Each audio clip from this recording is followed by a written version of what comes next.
கர்த்தருடைய பரிசுத்த நாமம் மகிமைப்படுவதாக. இந்த நல்ல ஆசீர்வாதமான மனமகிழ்ச்சியான இந்த காலை ஆராதனை வேளைக்காய் கர்த்தரை துதிக்கிறேன். ஆண்டுடைய சமூகத்திலே கர்த்தரை ஆராதிக்கும்படி வந்திருக்கிற உங்கள் யாவரையும் இயேசுவின் நாமத்திலே வாழ்த்துகிறேன், வரவேற்கிறேன். கர்த்தர் நம்மை ஆசீர்வதிப்பாராக. அல்லேலூயா. நம்முடைய ஆண்டவராகிய தேவன் நல்லவரும் நன்மை செய்கிறவருமாயிருக்கிறார். நம்முடைய வாழ்விலே இந்நாள் வரை அவர் நம்மை கண்மணியைப் போல பாதுகாத்து அவர் நம்மை வழி நடத்துகிற நல்ல நேசராய் நல்ல தேவனாய் நம்முடைய தேவன் இருந்திருக்கிறார்.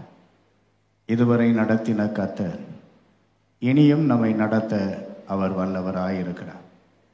ஆண்டவராகிய தேவன் சொன்னால், நான் கர்த்தர், நான் மாறாதவர், என்னால் செய்யக்கூடாத அதிசயமான காரியம் ஒன்று உண்டோ என்று சொன்ன கர்த்தர் நம்முடைய வாழ்விலே அதிசயங்களை காணப்பண்ணி நம்மை அவர் அதிசயமாய் நடத்த வல்லவராயிருக்கிறார். எத்தனை பேர் விசுவாசிக்கிறீர்கள்? அதிசயங்களை காண பண்ணுகிற தேவன். இந்த நாட்களிலே ஆண்டவராகிய தேவன் நம்மை தம்முடைய கிருபைகளினால் முடிசூட்டி வழி நடத்துவாராக. இந்த மாதத்திற்கான வாக்குத்தத்த வசனத்தை நாம் எல்லாரும் சேர்ந்து வாசிக்கலாம். 50ஆம் சங்கீதம் 23ஆம் வசனத்தை நாம் சேர்ந்து வாசிப்போம். 50ஆம் சங்கீதம் 23ஆம் வசனத்தை நாம் எல்லாரும் சேர்ந்து வாசிப்போம். ஸ்தோத்திர பலியிடுகிறவன் என்னை மகிமைப்படுத்துகிறான், தன் வழியை செவ்வைப்படுத்துகிறவனுக்கு தேவனுடைய ரட்சிப்பை வெளிப்படுத்துவேன் என்று சொல்லுகிறார். நம்முடைய வாழ்க்கையிலே நாம் ஆண்டவரை துதிக்கும் பொழுது ஆண்டவராகிய தேவன் நம்முடைய வாழ்க்கையிலே மகிமையான காரியங்களை செய்ய வல்லவராயிருக்கிறார். துதி என்பது வல்லமையுள்ள ஆயுதமாயிருக்கிறது. கர்த்தரை நான் எக்காலத்திலும் ஸ்தோத்தரிப்பேன் என்று சங்கீதக்காரராகிய தாவீது சொல்லுகிறார். அவருடைய வாழ்க்கையிலே கர்த்தரை துதித்தபடியினாலே மேன்மையான நன்மைகளை பெற்று சாதாரண ஆடுகளை மேய்த்து கொண்டிருந்த மனிதன் ஒரு பெரிய சக்கரவர்த்தியாய் மாறும்படி கர்த்தர் உயர்வை தந்தார். நம்முடைய வாழ்க்கையிலும் நாம் எப்பொழுதும் கர்த்தரை துதிக்க கடனாளிகளாயிருக்கிறோம். நாம் அவ்விதமாய் துதிக்கும் பொழுது கர்த்தர் நிச்சயமாகவே நம்மை மேன்மைப்படுத்த உயர்த்த வல்லவராயிருக்கிறார். எவ்வேறு காக்கியம் எழுதும் பொழுது இன்னும் கொஞ்சம் விவரமாக இவ்விதமாய் எழுதுகிறதை பார்க்கிறோம். எபிரேயர் 13ஆம் அதிகாரம் 14ஆம் 15ஆம் வசனத்தில் நாம் இவ்விதமாய் வாசிக்கிறோம். எபிரேயர் 13ஆம் அதிகாரம் 14, 15. நிலையான நகரம் நமக்கு இங்கே இல்லை, வரப்போகிறதையே நாடி தேடுகிறோம். ஆகையால் அவருடைய நாமத்தை துதிக்கும் உதடுகளின் கனியாகிய ஸ்தோத்திர பலியை அவர் மூலமாய் எப்போதும் தேவனுக்கு செலுத்த கடவோம். ஆண்டவராகிய தேவன் ஆவியானவரை கொண்டு இந்த எபிரேயர் காக்கியம் மூலமாய் இவ்விதமாய் எழுதி வைத்திருக்கிறார். நாம் இந்த உலகத்திற்குரியவர்கள் அல்ல, நிலையான நகரம் நமக்கு இங்கே இல்லை. நாம் இருக்கிறதான இந்த இடம் நமக்கு வாடகை வீடை போன்றதாயிருக்கிறது. ஏதோ கொஞ்ச காலம் இந்த பூமியிலே நாம் வாழ்ந்து இந்த பூமியை விட்டு ஒரு நாள் கடந்து போக வேண்டியவர்களாய் இருக்கிறோம். அவர் சொல்லுகிறார், நிலையான நகரம் நமக்கு இங்கே இல்லை. பரவாயில்லை, இந்த உலகம் இல்லாட்டா பரவாயில்லை. உலகம் இல்லாதபடினாலே அடுத்த வார்த்தையை அழகாய் சொல்லுகிறார், நிலையான நகரம் நமக்கு இங்கே இல்லாவிட்டாலும் நாம் வரப்போகிற நமக்கான நகரம் நிலையான நகரமாயிருக்கிறது. எத்தனை பேர் மகிழ்ச்சியாயிருக்கிறீர்கள்? இந்த உலகம் நமக்கு நிலையானது அல்ல, ஆனால் ஆண்டவர் நமக்கு ஒரு நிலையான நகரத்தை கர்த்தர் வைத்திருக்கிறார். 2 கொரிந்தியர் 5ஆம் அதிகாரம் 1ஆம் வசனத்தில் நாம் எப்படி வாசிக்கிறோம்? 2 கொரிந்தியர் 5ஆம் அதிகாரம் 1ஆம் வசனம், பூமிக்குரிய கூடாரமாகிய நம்முடைய வீடு அழிந்து போனாலும், பூமிக்குரிய கூடாரமாகிய நம்முடைய வீடு அழிந்து போனாலும் தேவனால் கட்டப்பட்ட கைவேலை அல்லாத நித்திய வீடு பரலோகத்தில் நமக்கு உண்டு என்று அறிந்திருக்கிறோம். அப்போ கர்த்தருடைய பிள்ளைகளாகிய நாம் ஏன் ஸ்தோத்திர பலியிட வேண்டும், ஆண்டவரை துதிக்க காரணம் என்ன என்று எபிரேயருக்கு ஆக்கியோன் சொல்லும்போது சொல்லுகிறார், இந்த பூமியில் இருக்கிறது எல்லாம் நிலையானது அல்ல, நமக்கு ஒரு நிலையான நகரத்தை நோக்கி நாம் பிரயாணப்பட்டு கொண்டிருக்கிறோம். ஒரு நிலையான நகரத்தை நோக்கி நாம் பிரயாணப்படுகிறவர்களாய் இருக்கிறபடியினாலே இந்த பிரயாணத்தில் இருக்கிற நம்முடைய வாழ்விலே எப்பொழுதும் துதிக்கும் பொழுது பிரயாணத்தில் இருக்கிற தடைகளை தாண்டி தகப்பன் நமக்கு வைத்திருக்கிற மேன்மையை நாம் பெற்றுக்கொள்ள முடியும். உலகத்திலே பல தடைகள் இருக்கிறது. நாம் ஏற்கனவே வேதத்திலே தியானிக்கும் பொழுது இஸ்ரவேல் ஜனங்களை அடிமைத்தன வீடாகிய எகிப்திலிருந்து ஆண்டவராகிய தேவன் விடுதலையாக்கி அவர்களை வாக்குத்தத்த தேசமாகிய கானானுக்கு வழி நடத்தின பொழுது வழியிலே பல தடைகள் வந்தது. ஆனால் எல்லா தடைகளையும் அவர்கள் மேற்கொண்டு ஜெயமாக வாக்குத்தத்த தேசத்திலே அவர்கள் பிரவேசித்ததை போல நம்முடைய வாழ்க்கையிலே பிரயாணப்படுகிற நேரத்திலே கடந்து வருகிற எல்லா தடைகளை நாம் உடைத்து நாம் அந்த பரம கானானிலே நாம் பிரவேசிக்க வேண்டும். அந்த பரம கானானிலே பிரவேசிப்பதற்காக இன்னும் நம்மை நாம் தகுதிப்படுத்துகிறவர்களாய் காணப்பட வேண்டும். இந்த கால வேளையிலே அந்த நிலையான நகரத்தை நாம் பெற்றுக்கொள்ளும்படியாய் நாம் செய்ய வேண்டிய 1-2 காரியங்களை கொஞ்ச நேரம் நாம் தியானித்து ஜெபிக்க போகிறோம். முதலாவதாக யோவான் எழுதின சுவிசேஷம் 3ஆம் அதிகாரம் 3ஆம் வசனத்திலே இவ்விதமாய் வாசிக்கிறோம். யோவான் 3ஆம் அதிகாரம் 3ஆம் வசனம், இயேசு அவனுக்கு பிரதியுத்தரமாக, ஒருவன் மறுபடியும் பிறவாவிட்டால் தேவனுடைய ராஜ்யத்தை காண மாட்டான் என்று மெய்யாகவே மெய்யாகவே உனக்கு சொல்லுகிறேன் என்றார். 5ஆம் வசனத்திலே வாசிக்கிறோம், இயேசு பிரதியுத்தரமாக, ஒருவன் ஜலத்தினாலும் ஆவியினாலும் பிறவாவிட்டால் தேவனுடைய ராஜ்யத்தில் பிரவேசிக்க மாட்டான் என்று மெய்யாகவே மெய்யாகவே உனக்கு சொல்லுகிறேன் என்றார். நிலையான நகரம் நமக்கு இங்கே இல்லை. அழிவில்லாத ராஜ்யத்தை நாம் சுதந்திரிக்க போகிறோம். அந்த அழிவில்லாத ராஜ்யத்தை சுதந்திரிப்பதற்கு முதல் படி என்ன என்று ஆண்டவராய் இயேசு சொல்லுகிறார், மறுபடியும் பிறந்திருக்க வேண்டும், ஜலத்தினாலும் ஆவியினாலும் பிறந்திருக்க வேண்டும். மறுபடியும் பிறந்திருக்க வேண்டும், ஜலத்தினால் ஆவியினால் என்ன செய்திருக்க வேண்டும், பிறந்திருக்க வேண்டும். என்ன மறுபடியும் பிறத்தல்? நம்முடைய வாழ்க்கையிலே நம்முடைய பழைய மனிதனிலிருந்து நாம் விடுதலையாக்கப்பட்டு நாம் புதிய மனிதனாக மாற்றப்பட்டிருக்கிறோம். புதிய மனிதனாக நாம் என்ன செய்யப்பட்டிருக்கிறோம், மாற்றப்பட்டிருக்கிறோம். மறுபடியும் பிறத்தல் என்று சொல்லுகிற வார்த்தை 2 கொரிந்தியர் 5:17 வாசிக்கிறோம். இப்படி இருக்க ஒருவன் கிறிஸ்துவுக்குள் இருந்தால் புது சிருஷ்டியாயிருக்கிறான், பழையவைகள் ஒளிந்து போயின, எல்லாம் என்னவாயின. அப்போ மறுபடியும் பிறத்தல் என்று சொல்லுகிற வார்த்தையில் என்ன அடங்கி இருக்கிறது என்றால், என்னுடைய வாழ்க்கையிலே நான் மறுபடியும் பிறந்தவனாயிருக்கிறபடினாலே என்னுடைய பழைய மனிதன் ஒளிந்து போயிருக்கிறான், என்னுடைய பழைய வாழ்க்கை அழிக்கப்பட்டு இருக்கிறது, என்னுடைய பழைய வாழ்க்கைக்கு ஒரு முற்றுப்புள்ளி வைக்கப்பட்டு நான் ஒரு புதிய மனிதனாய் மாற்றப்பட்டிருக்கிறேன். என்னை குறித்து தேவன் வைத்திருக்கிற தேவ திட்டம் நிறைவேறும்படியாய், என்னை குறித்து தேவன் வைத்திருக்கிற தேவ நோக்கம் நிறைவேறும்படியாய் என்னுடைய வாழ்க்கையை மாற்றத்திற்கு நான் ஒப்பு கொடுத்திருக்கிறேன். என்னை குறித்த தேவ திட்டம் என்ன? ரோமர் 8ஆம் அதிகாரம் 29ஆம் 30ஆம் வசனங்களிலே நாம் இவ்விதமாய் வாசிக்கிறோம்.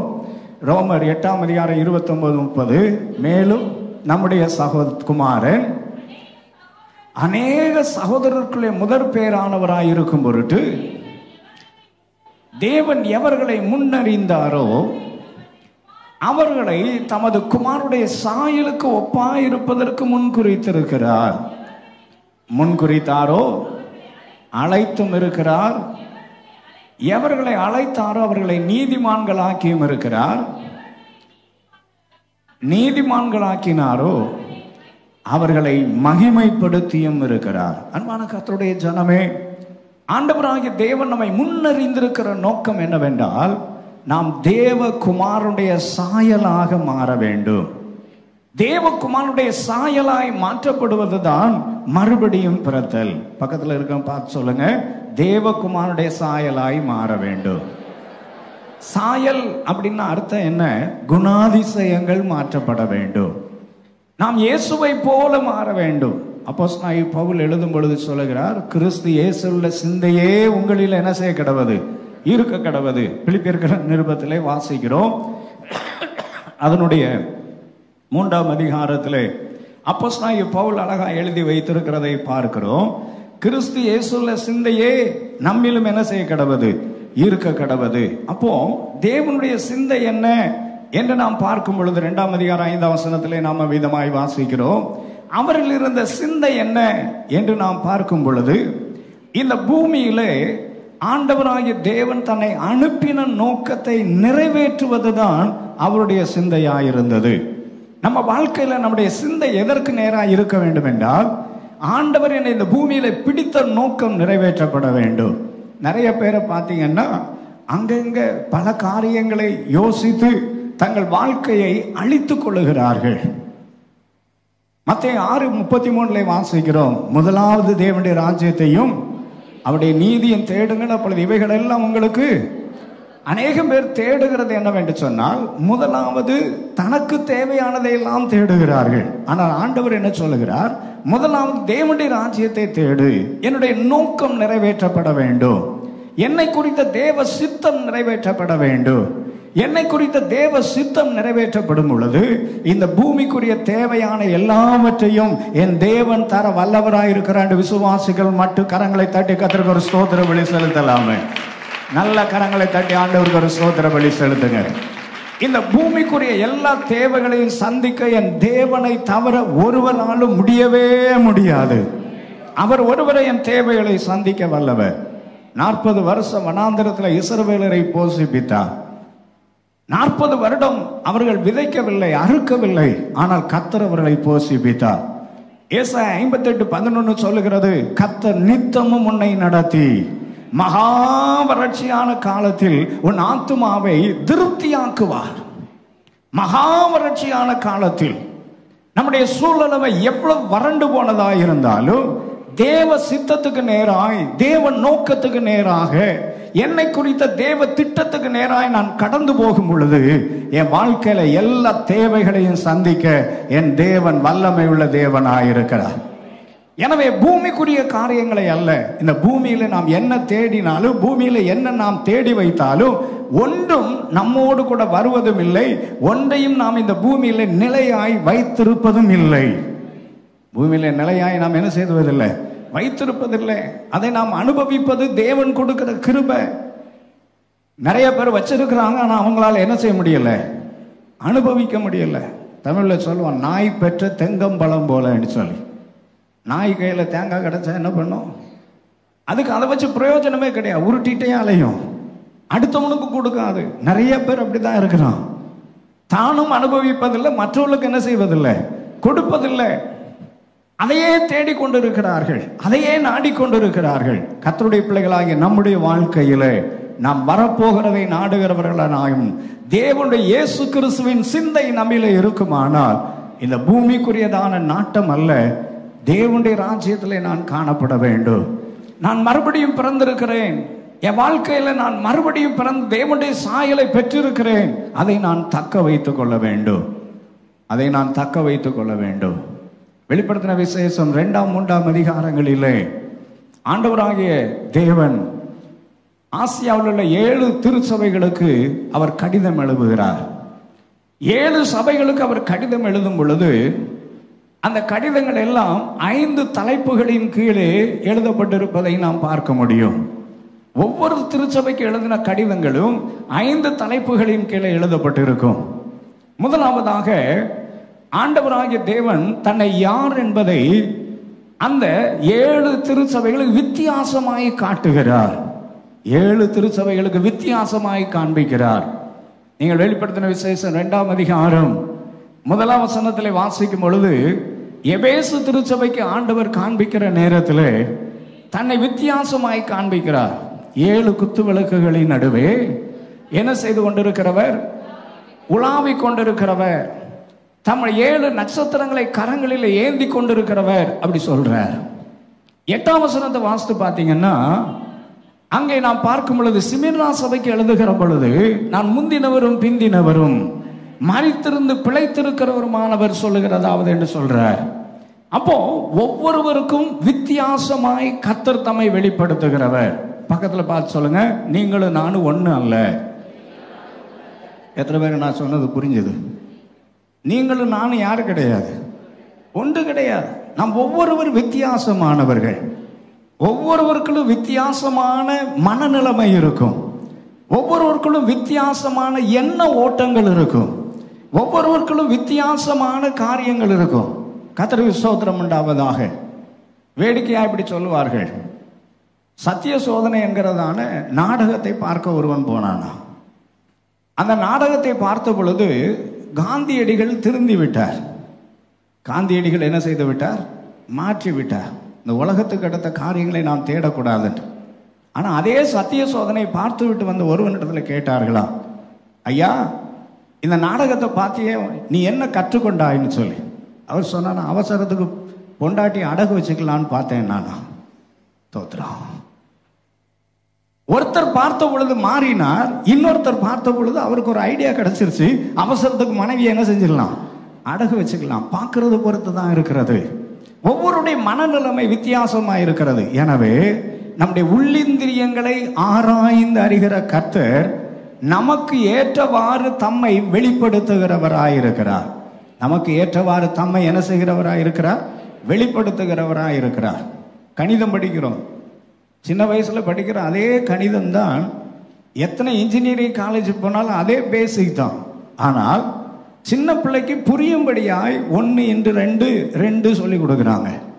இதே கணக்க இன்ஜினியரிங் காலேஜ் போகிற நேரத்தில் அவர்களுக்கு அதை விளக்கமாய் சொல்லும்படி, பெரிய அமௌண்டை அவர்கள் கணக்கிடும்படியாக அதற்கு சில ஃபார்முலா சொல்லி கொடுக்குறாங்க. எல்லாம் ஒரே காரியம்தான். ஆண்டவர் நீங்க எந்த அளவு வளர்ந்திருக்கிறீங்களோ அந்த அளவு கர்த்தர் தம்மை நமக்கு வெளிப்படுத்துவார் என்று எத்தனை பேர் விசுவாசிக்கிறீர்கள்? இன்னும் சில பேர் பார்த்தீங்கன்னா 60 வயசு ஆனாலும் பால் புட்டி குழந்தையாவே இருக்குது. வயசு தான் என்ன ஆயிடுச்சு, 60 வயசு ஆயிடுச்சு. ஆனா இன்னும் தேவனுடைய காரியங்களை புரிந்து கொள்வதற்கான தன்மை இல்லை. அப்ப ஆண்டவர் அவர்களுக்கு தக்கவாறாகத்தான் அவர்களோடு கர்த்தர் தம்மை வெளிப்படுத்துகிறார். அப்போ அந்த 7 சபைகளுக்கு வெளிப்படுத்தும் போது முதலாவது தம்மை வித்தியாசமா 7 விதங்களிலே அவர் தம்மை வெளிப்படுத்துகிறார். இரண்டாவது சொல்லும்போது சொல்லுகிறார், நான் உங்களை அறிந்திருக்கிறேன் என்கிறார். நான் உங்களை என்ன செய்திருக்கிறேன்? அறிந்திருக்கிறேன். அன்பான கர்த்தருடைய ஜனமே, நம்முடைய ஆண்டவர் ஆகிய தேவன் நம்மை நன்றாய் அறிந்திருக்கிறார் என்று எத்தனை பேர் விசுவாசிக்கிறீர்கள்? ஏன் இதை நான் சொல்லுகிறேன் என்றால், தேவ சித்தம் நிறைவேறுவதற்கு, தேவ திட்டம் நம்முடைய வாழ்க்கையில நிறைவேறுவதற்கு நாம் புரிந்து கொள்ள வேண்டியதான வழிகள் அவைகள். முதலாவது, எனக்கு என் ஆண்டவர் எப்படி இருக்கிறார்? எனக்கு என் ஆண்டவர் எப்படி இருக்கிறார்? சங்கீதக்காரர் மேய்ப்பனாய் இருந்தார். அவர் சொல்றார், கர்த்தர் என் மேய்ப்பராய் இருக்கிறார், நான் என்ன அடைய மாட்டேன்? தாழ்ச்சி அடைய மாட்டேன். அவர் என் மேய்ப்பராய் இருக்கிறார், நான் தாழ்ச்சி அடைய மாட்டேன். உசியா ராஜா மரணம் அடைந்து விட்டான். இப்ப ராஜா இல்லாத நிலைமை. ஏசாயா 6ஆம் அதிகாரம் 1ஆம் வசனத்துல வாசிக்கிறோம், ஆண்டவராகிய தேவன் அவர்களுக்கு ராஜாவாய் வெளிப்படுகிறார். ஆண்டவராகிய தேவன் அவர்களுக்கு எப்படி வெளிப்படுகிறார்? ராஜாவாய் வெளிப்படுகிறார். உங்க வாழ்க்கையில உங்களுக்கு என்ன தேவையோ அந்த விதமாய் தன்னை வெளிப்படுத்த என் தேவன் வல்லவராயிருக்கிறார். எத்தனை பேர் ஆமேன்னு சொல்றீங்க? நாம் புரிந்து கொள்ளுகிற அளவிற்கு. இன்றைக்கு அருமையான பாஸ்டர் சாம் சொன்னாங்க, தகப்பனின் நாட்கள், ஹாப்பி ஃபாதர்ஸ் டேன்னு சொன்னாங்க. நம்ம அப்பா நல்ல தகப்பனாக இருக்கிறார். பூமிக்குரிய சில அப்பா அம்மா தப்பா இருக்கலாம், ஆனா நம்ம அப்பா ஒரு நாள் தப்பானவர் அல்ல. பரலோகத்தின் தகப்பன் அவர் உண்மையுள்ள நல்ல தகப்பனாக இருக்கிறார். அவர் தன்னை வெளிப்படுத்துகிறார். எனக்கு என்ன வேணுமோ அவ்விதமாய் கர்த்தர் தன்னை வெளிப்படுத்துகிறவராக இருக்கிறார். வனாந்தரத்துல தன் நாச்சியார் நிமித்தமாக தன்னந்தனியாய் ஓடுகிறாள் அடிமை பெண்ணாகி ஆகார். அந்த நேரத்தில் ஆண்டவர் அவளை காண்கிறார். அப்ப அவ சொல்றா, நீர் என்னை காண்கிற தேவன். பிள்ளைய பலி செலுத்தும்படியாய் ஆண்டவர் சொல்லுகிறார். சந்தோஷமா கூட்டிட்டு போறார் ஆபிரகாம். அந்த நேரத்துல ஆண்டவர் சொல்லுகிறார், பிள்ளையாண்டவர் மேல் கை போடாத. அந்த காட்டுக்குள்ள அங்க இருக்கிறதான அந்த மலையின் உச்சியில இவருக்காக ஒரு ஆட்டை வைக்க என் தேவன் வல்லவராய் இருந்தார்.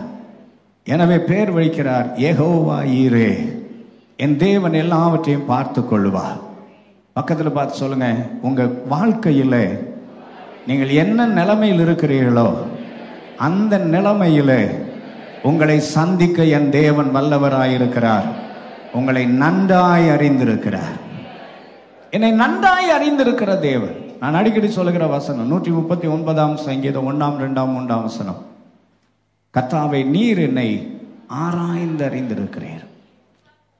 நீர் என்னை ஆராய்ந்து அறிந்திருக்கிறீர். என் உட்காருதலையும் என் எழுந்திருக்குதலையும் நீர் அறிந்திருக்கிறேன். நினைவுகளை தூரத்திலிருந்து அறிகிறீர். என் நாவில் சொல் பிரதாதற்கு முன்பே நீர் அதை என்ன செய்திருக்கிறீர்? அறிந்திருக்கிறீர். எல்லாவற்றையும் அறிந்திருக்கிறார்.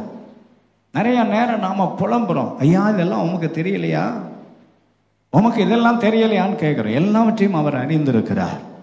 அறிந்த தேவன் அற்புதமாய் நம்மை நடத்த வல்லவராய் இருக்கிறார். ப்ரொவைடட் நாம் அவருக்கு நம்மை அர்ப்பணிக்கும் பொழுது. திரும்ப சொல்றேன், அறிந்த தேவன் நம்மை அற்புதமாய் நடத்த வல்லவராய் இருக்கிறார்.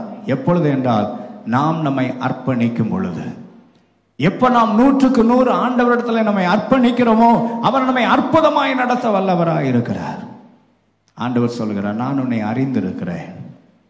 உன்னை அறிந்திருக்கிறேன் என்று சொன்ன தேவன் மாத்திரம் அல்ல, மூன்றாவதாக அவருடைய வாழ்க்கையிலே ஆண்டவர் சொல்லுகிறதான அடுத்த காரியம், தன்னுடைய வல்லமையை கர்த்தர் வெளிப்படுத்துகிறார். நான் வல்லமை உள்ள தேவன். நம்முடைய தேவனை போல வல்லமை உள்ள தேவன் யாரும் இல்லவே இல்லை. பக்தனாய மோசே அழகாய் சொல்லுகிறார். யாத்ராகம் 15 அதிகாரம் 11 வசனத்துல, கர்த்தாவே, தேவர்களில் உமக்கு ஒப்பானவர் யார்? தேவர்களில் உமக்கு ஒப்பானவர் யார்? பரிசுத்தத்தில் மகத்துவம் உள்ளவரும் துதிகளில் பயப்படத்தக்கவரும் அற்புதங்களை செய்கிறவரும் ஆகிய உமக்கு ஒப்பானவர் ஒருவரும் கிடையவே கிடையாது. சங்கீதக்காரர் 113 சங்கீதம் 5 வசனத்துல சொல்றாரு, உன்னதங்களில் வாசமாயிருக்கிற நம்முடைய தேவனாகிய கர்த்தருக்கு சமானமானவர் யார்? அன்பு தேவ பிள்ளையே, நீங்களும் நானும் ஆராதிக்கிற தேவன் சாதாரணமானவர் அல்ல. அவர் நம்முடைய வாழ்க்கையிலே ஒப்புயர்வற்ற உன்னதமான சர்வ வல்லமை உள்ள தேவனை நாம் ஆராதிக்கிறோம். ஆண்டவராகிய தேவன் பக்தனாய் ஆபிரகாமை பார்த்து விதமாய் சொன்னார். ஆதியாகமம் 15:1, நான் சர்வ வல்லமை உள்ள தேவனாகிய கர்த்தர். சர்வ வல்லமை உள்ள தேவனாகிய கர்த்தர். என் தேவனால் கூடாத காரியம் ஒன்றும் இல்லை. தம்முடைய வல்லமையை 7 சபைகளுக்கு வெளிப்படுத்துகிறார். 4வது, அவர்களை திருத்தும்படி தேவன் விரும்புகிறார். நம்முடைய தேவன் நம்மேல் வைத்திருக்கிற அன்பின் நிமித்தமாக அவர் நம்மை திருத்த விரும்புகிறார், சரி செய்ய விரும்புகிறார். நாம் வழி தப்பி நடக்கும் பொழுது வழி இதுவே என்று சொல்லுகிற ஒரு சத்தம் கேட்கலன்னா நீங்க விசுவாசியா இருக்கிறதுல பிரயோஜனமே கிடையாது. கொஞ்சம் வழி விலகுகிற நேரத்துல சத்தம் கேட்கணும், வழி இதுவே.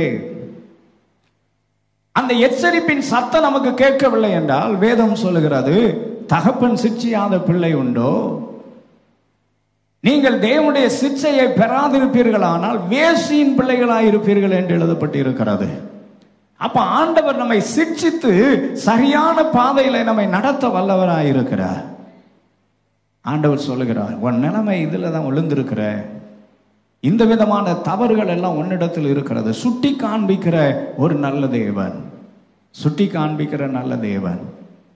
எபேசு சபையை பார்த்து சொல்லுகிறார், எல்லாவற்றையும் நான் அறிந்திருக்கிறேன், உன்னுடைய நிலைமையை அறிந்திருக்கிறேன், பொறுமையை அறிந்திருக்கிறேன், ஆகிலும் உன் பேர்ல ஒரு குறை இருக்கிறது. எத்தனை அன்பான தகப்பன்! அவர் நம்மை சுட்டி காண்பிக்கிறவர் மாத்திரம் அல்ல, நம்முடைய வாழ்க்கையில் வருகிற பிரச்சனைகளை ஜெயித்தால் நமக்கு அவர் பரிசு தருகிற நல்ல தேவனாயிருக்கிறார். பக்கத்துல பார்த்து சொல்லுங்க, பரிசு தருகிற நல்ல தேவன். அவர் தாங்க பரிசு தருகிறவர். ஜெயம் கொள்ளுகிறவனுக்கு ஆண்டவர் பரிசுகளை தருகிறவராயிருக்கிறார். 7 சபைகளையும் வாசித்து பாருங்க, 7 விதமான பரிசுகளை ஆண்டவர் சொல்லுகிறார், வாக்கு பண்ணுகிறார். ஜெயம் கொள்ளுகிறவனுக்கு நம்ம வாழ்க்கையில ஏன் இதை ஆண்டவர் எழுதி வைத்திருக்கிறார்?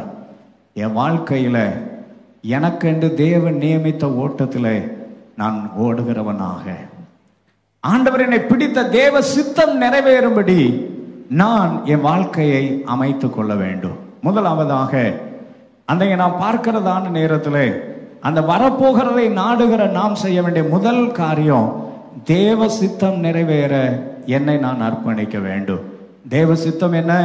என் வாழ்க்கையில நான் இயேசுவின் சாயலாய் மாற வேண்டும். தேவ சாயலாய் நான் என்ன செய்ய வேண்டும்? மாற வேண்டும். இரண்டாவது, எபிரேயர் 12ஆம் அதிகாரம் 1ஆம் வசனத்துல இப்படி வாசிக்கிறோம். எபிரேயர் 12:1, மேகம் போன்ற இத்தனை திரளான சாட்சிகள் நம்மை சூழ்ந்து கொண்டிருக்க, பாரமான யாவற்றையும் நம்மை சுற்றி நெருங்கி நிற்கிற பாவத்தையும் தள்ளிவிட்டு விசுவாசத்தை தோக்கிறோர் முடிக்கிறவருமாயிருக்கிற இயேசுவை நோக்கி நமக்கு நியமித்திருக்கிற ஓட்டத்தில் பொறுமையோடு ஓடக்கடவோம். அல்லேலூயா. இந்த வசனத்துல 5 காரியங்களை ஆண்டவராகிய தேவன் ஞாபகப்படுத்துகிறார். முதல்ல சொல்றாரு, மேகம் போன்ற இத்தனை திரளான சாட்சிகள் நமக்கு முன்பதாய் வைக்கப்பட்டிருக்கிறது. பரிசுத்த வேதாகமத்தில் எழுதப்பட்டுள்ள பரிசுத்த மனிதர்களுடைய வாழ்க்கை நமக்கு முன் உதாரணங்களாய் இருக்கிறது. ஆமென். எபிரேயர் 11ஆம் அதிகாரத்திலே விசுவாச வீரர்களின் பட்டியல் எழுதப்பட்டிருக்கிறது. முதலாவது விசுவாச வீரனாக ஆபேல் அறிவிக்கப்படுகிறார். ஆபேலில் இருந்து வரிசையாய் ஒவ்வொருவருடைய வாழ்க்கையில நடைபெற்ற எல்லா வெற்றிகளை ஆண்டவர் எழுதி வைக்கிறார். எப்படி அவர்கள் விசுவாசத்தில் வல்லவர்கள் ஆனார்கள் என்று எழுதி வைத்துவிட்டு கீழே சொல்லுகிறார், இவர்கள் எல்லாரும் நமக்கு திருஷ்டாந்தங்களாயிருக்கிறார்கள். அவருடைய வாழ்க்கையின் வெற்றி நம்முடைய வாழ்க்கையிலே நான் வெற்றி பெறுவேன் என்பதற்கு நேராய் என்னை நடத்துகிறது. எத்தனை பேர் ஆமேன் சொல்றீங்க? என்னை அதற்கு நேராய் நடத்துகிறது. என் வாழ்க்கையில நான் தோற்று போகிறவன் என்பது அல்ல, நான் வெற்றி பெறுகிறவனாயிருப்பேன். ஏன்னா எனக்கு முன்னால ஓடுனவங்க வெற்றி பெற்று இருக்கிறார்கள். பல பேர் வாழ்க்கையில தோல்வி அடைந்தவர்களை முன்மாதிரியாய் வைத்துக் கொள்ளுகிறார்கள். தோல்வி அடைந்தவர்களை முன்மாதிரியாய் வைத்துக் கொள்ளுகிறார். அந்த அக்கா அப்படிதான் ஜெபம் பண்ணாங்க, தோத்து போனாங்க. இந்த அண்ணன் அப்படிதான் நல்லா சர்ச்சுக்கு வந்தாங்க, இப்ப திரும்ப குடிகாரனை மாறிட்டாங்க. தோற்று போனவனை அல்ல, ஜெயித்தவனை கத்த நமக்கு முன்பதாய் வைத்திருக்கிறார். மேகம் போன்ற இத்தனை திரளான சாட்சிகள், அவர்கள் எல்லாரும் வெற்றி பெற்றவர்களாயிருந்தார்கள். அவருடைய வாழ்க்கையில இடரல்கள் வந்தது, சோதனைகள் வந்தது, இழப்புகள் வந்தது. எந்த சூழ்நிலைமையானாலும் அவர்கள் வெற்றி வீரர்களாய், விசுவாச வீரர்களாய் இருந்தார்கள். அப்ப ஆண்டவருடைய வசனம் நமக்கு ஒரு பெரிய வெற்றி வீரர்களின் பட்டியலை வைத்திருக்கிறது. எதற்காக? நாம் அவர்களை பார்த்து நம்ம வாழ்க்கையில நானும் ஜெயம் பெறுவேன் என்பதை கற்றுக்கொள்வதற்கு. இரண்டாவது எழுதியிருக்கிறது, மேகம் போன்ற இத்தனை திரளான சாட்சிகள் சூழ்ந்து கொண்டிருக்க, நம்ம வாழ்க்கையில நம்மை நெருக்குகிறதான 2 காரியம். ஒன்னு பாவம், இன்னொன்று பாரம். சுற்றி நெருங்கி நிற்கிற பாவம், நம்மை அழுத்துகிற பாரம். இதை 2ஐயும் நாம் தள்ளிவிட வேண்டுமா? பாவம் எங்கேயோ அல்ல. நான் பொதுவா சொல்லுவேன், அந்த காலத்துல எல்லாம் பாவம் செய்யணும்னா ரொம்ப கஷ்டம்.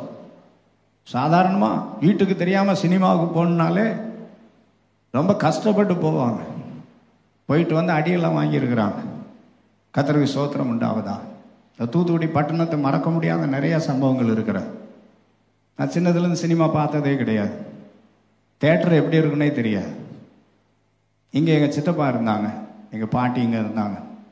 கர்த்தருக்கு ஸ்தோத்திரம். அப்போ மே மாதம் லீவு தோறும் இங்கே வந்துடும். ஒரு நாள் எங்கள் சித்தப்பா அம்மா 2 பேரும் சேர்ந்து சொன்னாங்க, டேய் நீ படம் பார்க்க போவோமான்னு கேட்டாங்க. எனக்கு படம் பார்க்க போனால் என்னன்னே தெரியாது, அவ்வளோ பயங்கர புத்திசாலினா. கர்த்தருக்கு ஸ்தோத்திரம். சரி படம் தானே பார்க்க போகிறோம், ஏதோ படம் காட்டுவாங்க போல தெரியுது அப்படின்னு சொல்லி, ஏற்கனவே அவங்க வீட்டில் இந்த சின்ன சின்ன பிட்டா இந்த எலி ஓடுற மாதிரி இப்படியெல்லாம் நிறையா சின்ன சின்ன பிட்டெல்லாம் வச்சுருப்பாங்க. அதை சூரிய வெளிச்சத்தில் அந்த பழைய ஆட்களுக்கு தான் தெரியும். கர்த்தருக்கு ஸ்தோத்திரம். அந்த 70 கிட்ஸுக்கெல்லாம் தெரியும். அந்த கண்ணாடியை சூரிய வெளிச்சத்துக்கு நேராக வச்சு ஒரு லென்ஸை வச்சு கடையில் போய் இந்த ஃபிலிம் எல்லாம் வாங்கிட்டு வந்து ஒவ்வொன்றையாக வச்சு அதுக்கு ஒரு கதையெல்லாம் விடுவோம், நிறைய கதையெல்லாம் விடுவோம். கர்த்தருக்கு ஸ்தோத்திரம். இதை பார்த்ததுனால நானும் இப்படி தான் ஏதோ காமிப்பாங்க போல தெரியுதுன்னு சொல்லிட்டு நேரே கூட்டிகிட்டு போயிட்டாங்க. சார்லஸ் தியேட்டரில் எம்ஜிஆர் நடித்த படம் நடக்குது. அவங்க எம்ஜிஆர் பக்தர்கள், அதனால என்னையும் கூப்பிட்டு போயிட்டாங்க. எனக்கு ஒன்றும் புரியலை, தலையும் தெரியாது வாழும் தெரியாது. போய் உட்கார்ந்துருந்தேன். படம் பார்த்து முடிச்சுட்டு வீட்டுக்கு வந்தால் காய்ச்சல் வந்துருச்சு. எங்கள் அப்பா எப்படின்னா, எப்போ நான் பள்ளிக்கூடத்துக்கு போல அன்னைக்கு தான் பள்ளிக்கூடத்தில் போய் நிற்பார். என்னைக்கு டியூஷன் கட்டடிச்சா நான் அன்னைக்கு தான் கரெக்டாக டியூஷனில் போய் நிற்பார். இந்த தண்ணியில் தடம் பார்க்குறதுன்னு சொல்லுவாங்களா, அப்படி ஆள். காய்ச்சல் வந்த உடனே சின்னதுல இருந்தே பழக்கம். காய்ச்சல் அடிச்சாச்சுன்னா ஜோம் தான் பண்ணுவாங்க, மருந்தெல்லாம் எடுக்கிறது இல்லை, அப்படிதான் வளர்த்தாங்க. அதனால அப்பா வீட்டில் இருக்கிறாங்க. அடுத்த நாள் வந்துட்டாங்க. காலையில் காய்ச்சல் பொரியுது. அப்பா கேட்டாரு, டேய் எங்கே போன அப்படின்னார். அந்த எங்கே போனங்கிறதுலையே நமக்கு தெரிஞ்சிடும் மாட்டிக்கிட்டோம் அப்படின்னு.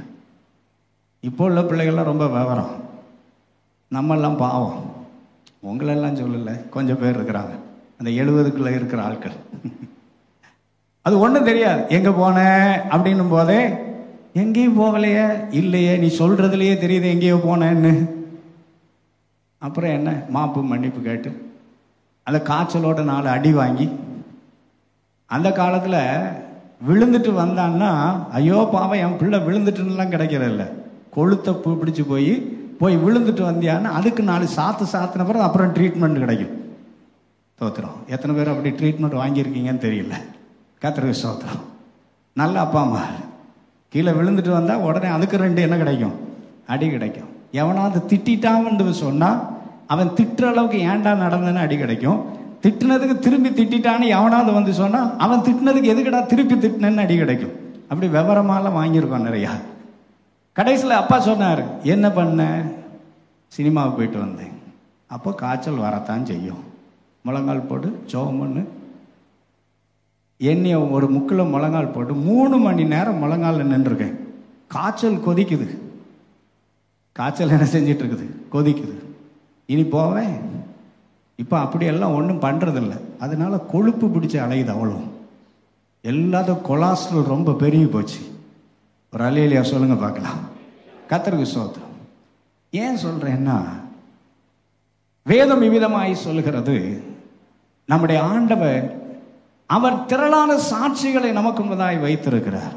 நாம் தோல்வி அடைந்தவர்களை பார்ப்பதற்கு அல்ல, வெற்றி அடைந்தவர்களை நாம் என்ன செய்ய வேண்டும், பார்க்க வேண்டும். அவர் நம்மை சிட்சிக்கிறவராய் இருக்கிறார். ஏன் சிட்சிக்கிறார்? நான் நன்றாய் வாழ வேண்டும் என்பதற்காய். தகப்பனின் இருதயம், அதையெல்லாம் நாம் கற்றுக்கொள்ளும்படி ஆண்டவர் வழி நடத்துகிறார். அங்கே எழுதி இருக்கிறது, நாம் முதலாவது அவர்களை பார்த்து நம்மை சுற்றி நெருங்கி நிற்கிற பாவத்தையும் பாரத்தையும் என்ன செய்து விட வேண்டும், தள்ளியிட வேண்டும். அப்போ பாவம் செய்யணும்னா ரொம்ப தூரம் போகணும். இப்போ அப்படி இல்லை, கையிலேயே பெட்டி வச்சிருக்கிறாங்க. என்ன பண்ணணுமோ எல்லாம் இதில் தான் இருக்குது.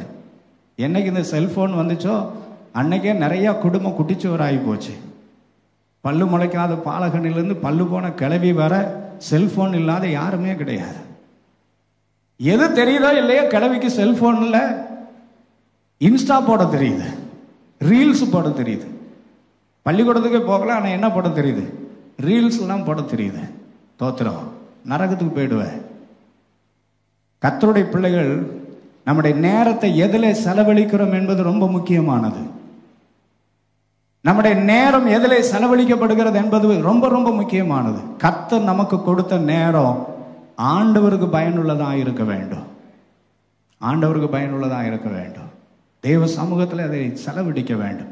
அங்கே எழுதி இருக்கிறது, பாவமான யாவற்றையும் சுற்றி நெருங்கி நிற்கிற பாவத்தையும் தள்ளிவிட்டு, நம்மை நெருக்குகிற பாரம் நாம் மேலே கடந்து போகாதபடிக்கு இவையெல்லாம் நம்மை நெருக்கி கொண்டிருக்கிறது. அதை நாம் தள்ளிவிட வேண்டும். அதை நாம் என்ன செய்ய வேண்டும், தள்ளிவிட வேண்டும். 3வது எழுதி இருக்கிறது, நாம் நோக்கி பார்க்க வேண்டிய ஒருவர் இருக்கிறார். வேதம் சொல்லுகிற, அவர்கள் அவரை நோக்கி பார்த்து பிரகாசம் அடைந்தார்கள், அவர்கள் முகங்கள் வெட்கப்படவே இல்லை. நாம் அவரை மாத்திரம் பார்ப்போமானால் நம்முடைய வாழ்க்கையில நாம் விழுந்து போவதே இல்லை. இயேசுவை மாத்திரம் பார்ப்போமானால், அவரை மாத்திரம் நாம் நோக்கி பார்ப்போமானால், அவரே நமக்கு எல்லாவற்றுக்கும் முன் உதாரணமாக இருக்கிறார். அவரை நோக்கி பார்க்கல ஒரு நாளும் விழுவதே இல்லை, வெட்கப்பட்டு போவதும் இல்லை. வனாந்தரத்தில் வெண்கல சர்ப்பம் உயர்த்தப்பட்டது. கொள்ளிவாய் சர்ப்பத்தினால் கடிக்கப்பட்டவர்கள் வெண்கல சர்ப்பத்தை பார்த்த பொழுது பிழைத்தார்கள். அதே போல நம்ம வாழ்க்கையில இயேசுவை நோக்கி பார்த்தால் பிழைப்போம். அவரே நம்முடைய நோக்கமாயிருக்க வேண்டும், அவரை பார்க்க வேண்டும். 4வது எழுதியிருக்கிறது, நமக்கு நியமித்த ஓட்டம். எனக்கென்று தேவன் ஒரு ஓடு பாதையை வைத்திருக்கிறார். எனக்கென்று தேவன் வைத்த ஓடு பாதையிலே நான் ஓட வேண்டும். எப்படி ஓட வேண்டுமா? பொறுமையோடு ஓட வேண்டும். இப்ப என் வாழ்க்கையில நான் நிலையான நகரம் எனக்கு இங்கே இல்லை. நிலையான நகரத்தை நான் பெறப்போகிறபடினால் முதலாவது என்னை குறித்த தேவ திட்டம் நிறைவேற என்னை அர்ப்பணிக்க வேண்டும். என்னை குறித்த தேவ திட்டம் என்ன? நான் தேவ சாயலாய் மாற வேண்டும். 2வதாக என் வாழ்க்கையில தேவன் நியமித்த பாதையிலே நான் ஓட வேண்டும். தேவன் நியமித்த பாதையிலே நான் என்ன செய்ய வேண்டும்? ஓட வேண்டும். 3வதாக பிலிப்பியர்களின் நிருபம் 3ஆம் அதிகாரம், பிலிப்பியர்களின் நிருபம் 3ஆம் அதிகாரம் அதனுடைய 12ஆம் வசனத்திலே இவ்விதமாய் வாசிக்க, நான் அடைந்தாயிற்று,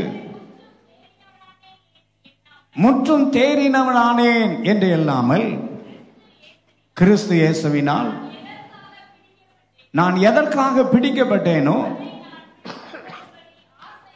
அதை பிடித்துக் கொள்ளும்படி ஆசையாய் தொடருகிறேன். கர்த்தருக்கு ஸ்தோத்திரம். 13, சகோதரரே, அதை பிடித்துக் கொண்டேன் என்று நான் எண்ணுகிறதில்லை. ஒன்று செய்கிறேன், பின்னானவைகளை மறந்து முன்னானவைகளை நாடி கிறிஸ்து இயேசுக்குள் தேவன் அழைத்த பரம அழைப்பின் பந்தய பொருளுக்காக லக்கை நோக்கி தொடருகிறேன். அடுத்த வசனம் தான் ரொம்ப முக்கியமானது. நம்மில் தேறினவர்கள் யாவரும் இந்த சிந்தையா இருக்க கடவோம். என்ன சிந்தை? அப்போஸ்தலனாகிய பவுல் சொல்லுகிறார், 2 காரியம். நான் எதற்காய் பிடிக்கப்பட்டேனோ அதை பிடித்துக் கொள்ளும்படி ஆசையாய் தொடருகிறேன். என் வாழ்க்கையில என்னை பிடித்த ஒரு நோக்கம் இருக்கிறது. மனிதர்கள் அக்கிரமம் பெருகி போயிருக்கிறது. அக்கிரமம் பெருகி தேவனுடைய சமூகத்தில் அவருடைய அக்கிரமம் போய் எட்டிற்று. ஆண்டவராகி தேவன் பார்க்கிறார். பூமியை கண்ணோக்கி பார்த்த பொழுது ஒரே ஒரு மனிதனை கண்டுபிடிக்கிறார், நோவாவை. நோவாவுக்கோ கர்த்தருடைய கண்களில் கிருபை கிடைத்தது. நோவாவை பிடிக்கிறார். எதற்கு பிடித்தார்? மனுக்குலத்தை மறுபடியுமாக உயிரோடு காப்பதற்கு ஒரு நோவா அவசியப்பட்டது. சோதம் கொமோரா அழிக்கப்பட போகிறது. தேவன் பார்க்கிறார், அழிக்க போகிறேன். தேவன் பார்த்த பொழுது ஒரு ஆபிரகாமை பார்க்கிறார். ஆபிரகாம் இடத்துல சொல்லுகிறார், நான் செய்ய போகிறதை என் தாசனாகி ஆபிரகாமுக்கு நான் என்ன செய்வேனோ மறைப்பேனோ. ஆபிரகாம் திறப்பில் நின்று ஆண்டவரிடத்துல பேசுகிறார்.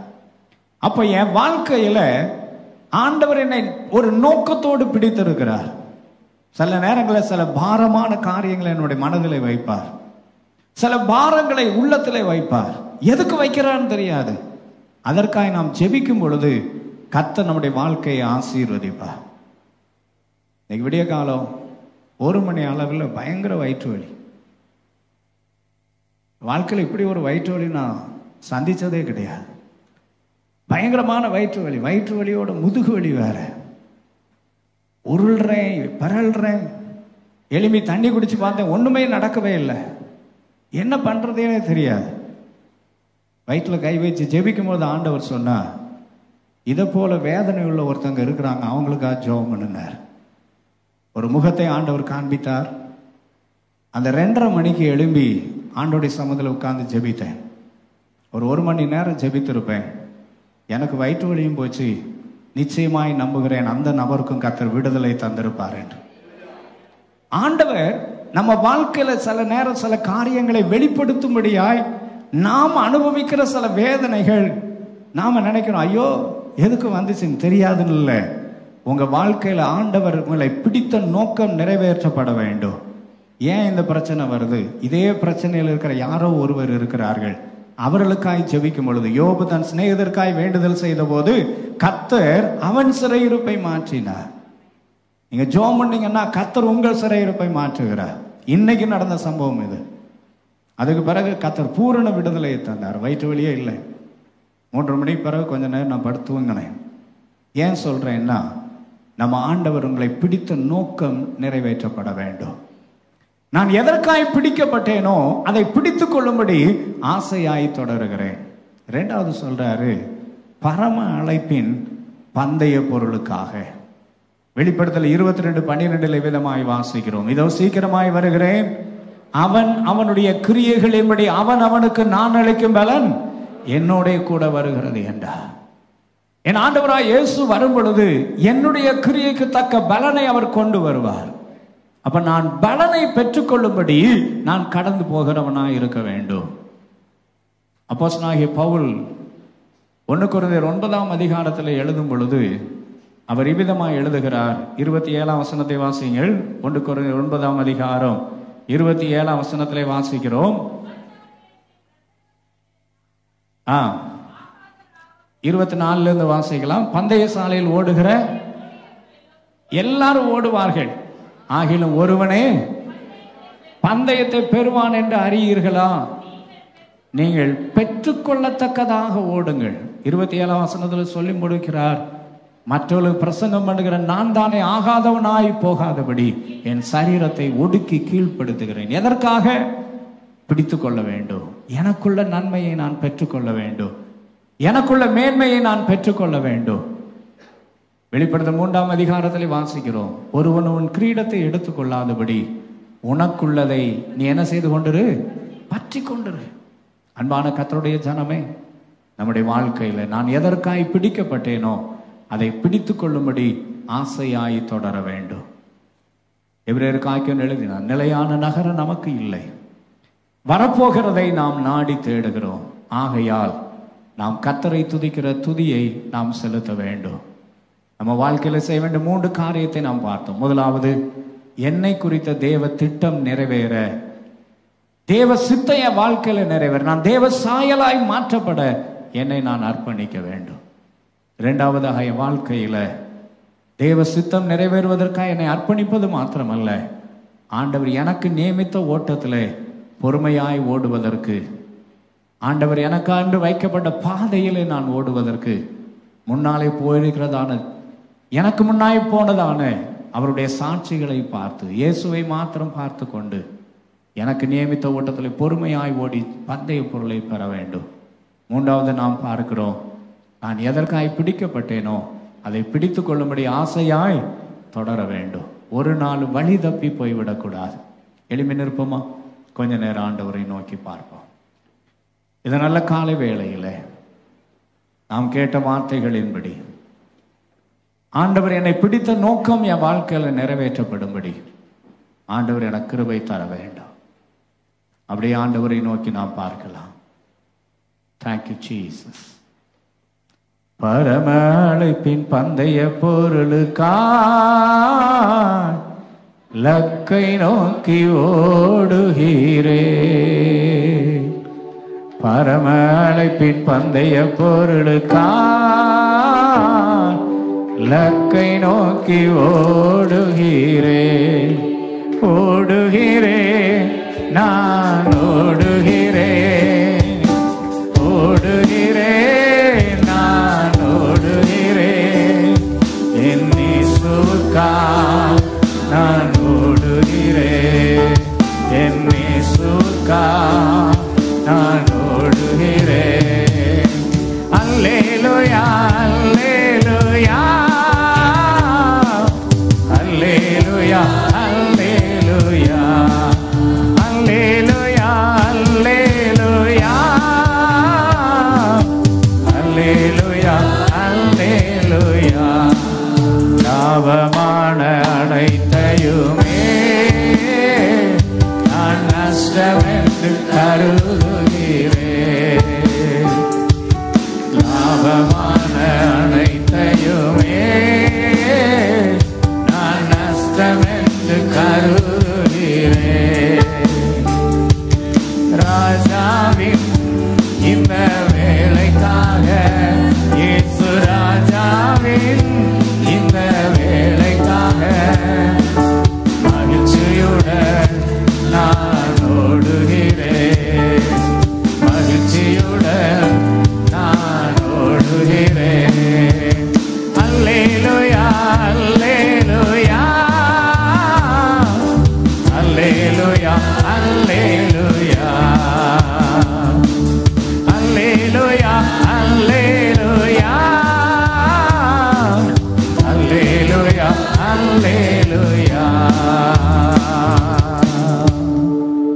பரம அழைப்பின் பந்தய பொருளுக்காய் நான் இலக்கை நோக்கி ஓடுகிறேன்.